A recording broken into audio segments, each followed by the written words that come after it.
Halo, Assalamualaikum, berjumpa kembali di channel Siwar TV.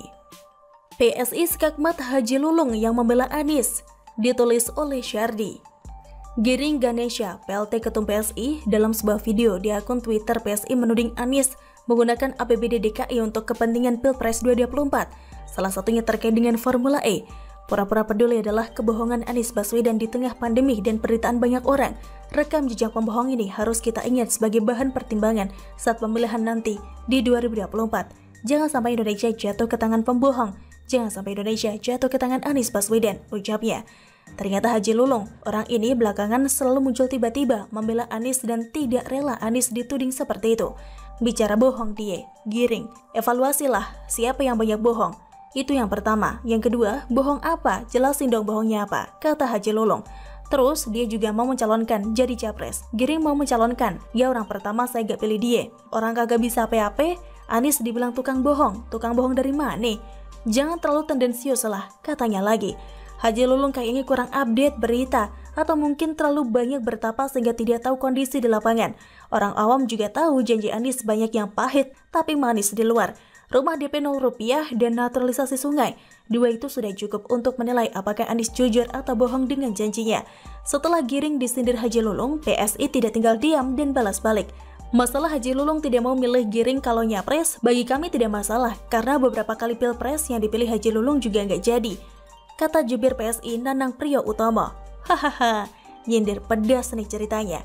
Sebenarnya ada kisah di balik sindiran ini. Pada tahun 2019 lalu, Haji Lulung adalah caleg DPR RI dari PAN. Saat itu sudah diketahui dua paslon untuk Pilpres 2019. Lulung memastikan seluruh kader dan simpatisan mendukung Prabowo Sandi. Kalau saya sih menepis itu, kalau kami all out dukung Prabowo, kata Lulung. Dia saat itu begitu yakin seluruh kader dan simpatisan PAN menginginkan perubahan yang diusung oleh Prabowo Sandi. Jadi bisa dibuat sebuah kesimpulan kalau apa yang didukung Lulung sama seperti Amin Rais, tidak ada yang peduli. Toh capresnya kalah juga 2 kali bola. Jadi rumus cocok loginya adalah kalau mau menang Pilpres, jangan didukung oleh Haji Lulung, bisa jeblok suara. Nanang menduga Haji Lulung tidak tahu bahwa janji kampanye Anies Baswedan dengan pelaksanaan program Pemda DKI itu tidak sinkron. Seharusnya Haji Lulung tahu bahwa janji rumah DP 0 OKOC naturalisasi itu tidak terrealisir secara memadai.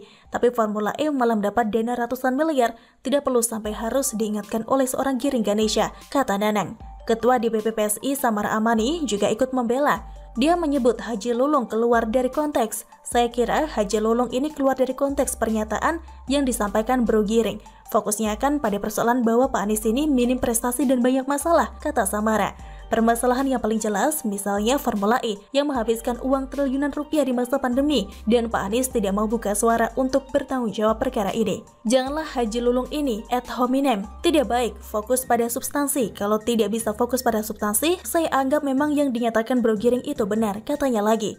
Memang kalau dipikir-pikir lagi, kebanyakan para pendukung Anies pada tidak jelas semua, tak jelas logikanya, tak jelas nalarnya. Yang jelas dari mereka hanya membela membabi buta. Apalagi kalau kita tanya pembelaan dari kelompok penjual agama, bakal pusing 7 keliling memahami ucapan mereka.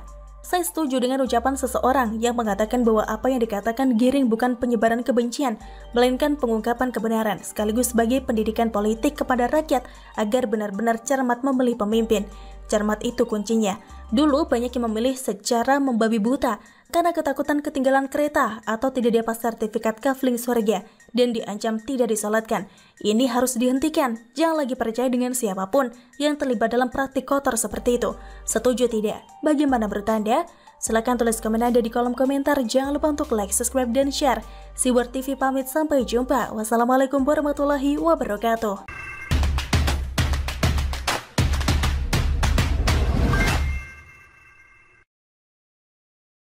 Halo, Assalamualaikum, berjumpa kembali di channel Siwar TV. Sindiran keras Giring pada Anies sama dengan kesalnya publik pada Anies, ditulis oleh Syardi.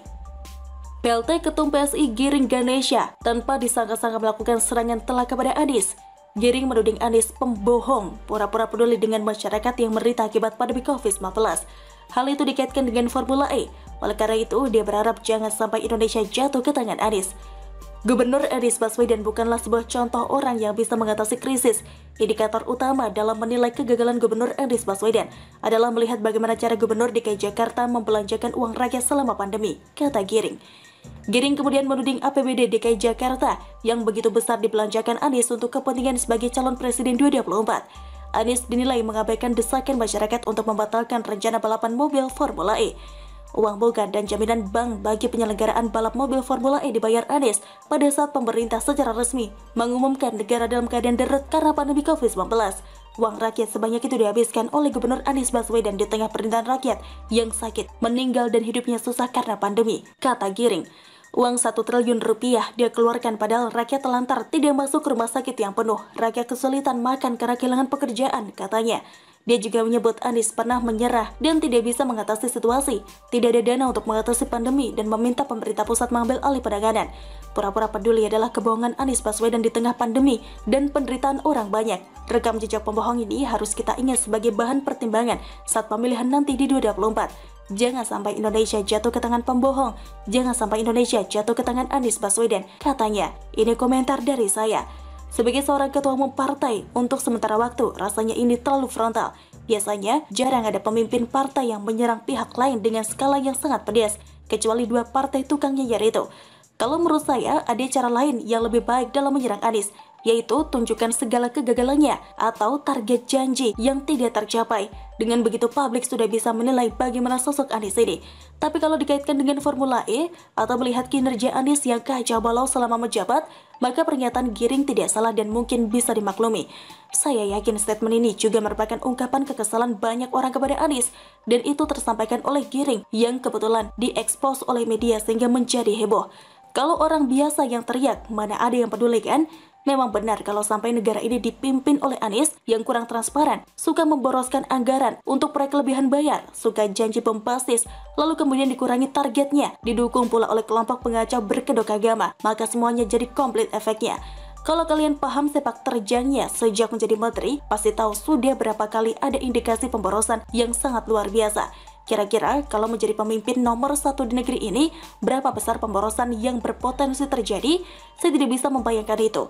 Soal kata pembohong tidak perlu terlalu dipermasalahkan karena Giring mungkin ingin menyampaikan secara garis besar kalau Anies adalah sosok yang sebenarnya tidak layak jadi pemimpin. Pertanyaannya, setelah melihat 4 tahun dia menjabat, apakah Anies masih bisa dipercaya? Itu pertanyaan paling penting. Anies kebetulan hanya beruntung di waktu yang tepat, di saat Ahok sedang bermasalah dengan pidatonya di Kepulauan Seribu. Kebetulan pula kelompok pengacau itu memanfaatkan atau mungkin dimanfaatkan situasi ini untuk mempolitisasi. Mungkin ini namanya takdir yang tidak terhindarkan. Tapi di balik itu semuanya terbongkar kedua